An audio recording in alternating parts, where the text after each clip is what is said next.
Kita berjumpa lagi dengan renungan harian Embun Pagi. Firman Tuhan untuk kita pada hari ini diambil dari 1 Petrus 2 ayat 9. Demikian firman Tuhan dalam bahasa Batak Angkola.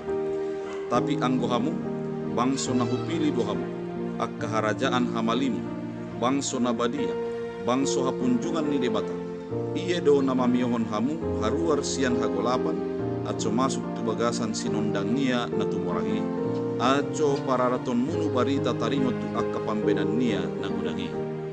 Dan dalam bahasa Indonesia, tetapi kamulah bangsa yang terpilih, imamat yang rajani, bangsa yang kudus, umat kepunyaan Allah sendiri, supaya kamu memberitakan perbuatan-perbuatan yang besar dari Dia yang telah memanggil kamu keluar dari kegelapan kepada terangnya yang ajaib.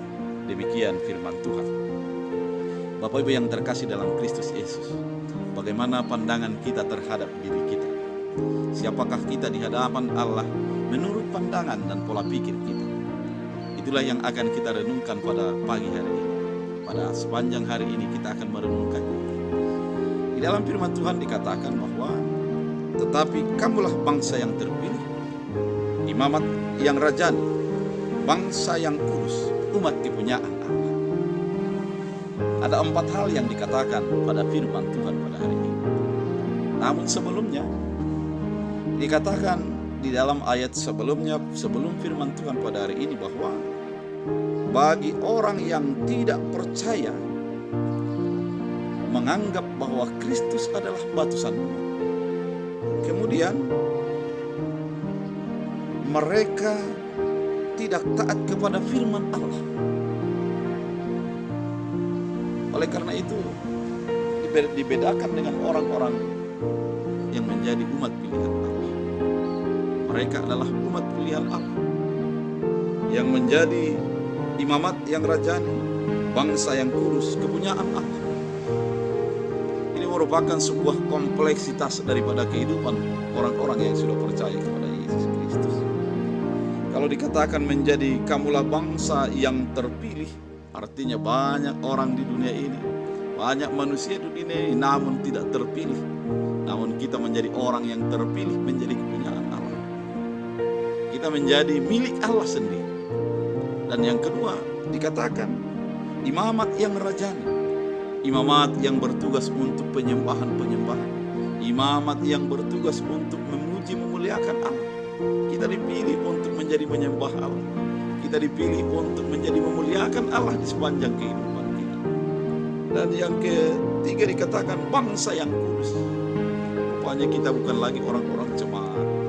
Kita bukan lagi orang-orang yang penuh dengan noda-noda dosa, namun sudah dikuduskan oleh Allah. Kenapa? Kematian Yesus telah menjadikan orang-orang yang percaya kepadanya menjadi hidup di dalam kekudusan. Kita bukan lagi orang-orang yang menjauh dari Allah, tapi sudah mendekat dengan Allah. Dan oleh karena itu kita menjadi memuji memuliakan Allah melalui doa, melalui nyanyian, melalui segala aktivitas kerohanian kita. Dan yang keempat dikatakan oleh Allah adalah umat kepunyaan Allah sendiri. Kita berharga di hadapan Allah karena kita adalah kepunyaan Allah. Kita menjadi orang-orang yang berharga di hadapan Allah karena kita adalah kepunyaan Allah. Ketika kita merasa bahwa tidak berdaya, tidak berguna, tidak ada apa-apanya, namun di hadapan Allah kita sangat berharga. Kenapa? Karena kita adalah kepunyaan Allah. Namun keempat label itu sudah diberikan kepada kita, ada tugas yang harus kita lakukan, yaitu memberitakan perbuatan-perbuatan yang besar dari Dia. Memberitakan perbuatan-perbuatan yang besar dari Tuhan. Apa yang sudah kita alami, kita harus beritakan kepada orang. Apa yang sudah kita terima, kita harus beritakan kepada orang, sehingga orang banyak yang menjadi terberkati melalui pemberitaan-pemberitaan bangsa pilihan Allah, umat pilihan Allah yang dikuduskan oleh Allah tersebut. Dan yang berikutnya dikatakan, karena Dia sudah mengeluarkan kita dari kegelapan menuju kepada terang, sehingga melalui kehadiran kita menjadi solusi bagi orang lain. Bukan menjadikan orang menjadi gelap, menjadi frustasi, tapi menjadi solusi bagi orang lain. Kehadiran orang percaya harus menjadi solusi, mengeluarkan dari kegelapan menuju kepada terang. Itulah kehidupan orang-orang yang percaya yang dibutuhkan. Oleh karena itu, ketika kita mengatakan aku adalah bangsa pilihan Allah, imamat yang rajani, bangsa yang kudus, umat kepunyaan Allah, harus dilanjutkan dengan tugas pemberitaan. Pemberitaan bisa melalui perkataan, bisa melalui perbuatan, bisa melalui doa, bisa melalui banyak hal yang bisa kita lakukan di dalam kehidupan kita, sehingga melalui kehidupan kita itu orang melihat Allah.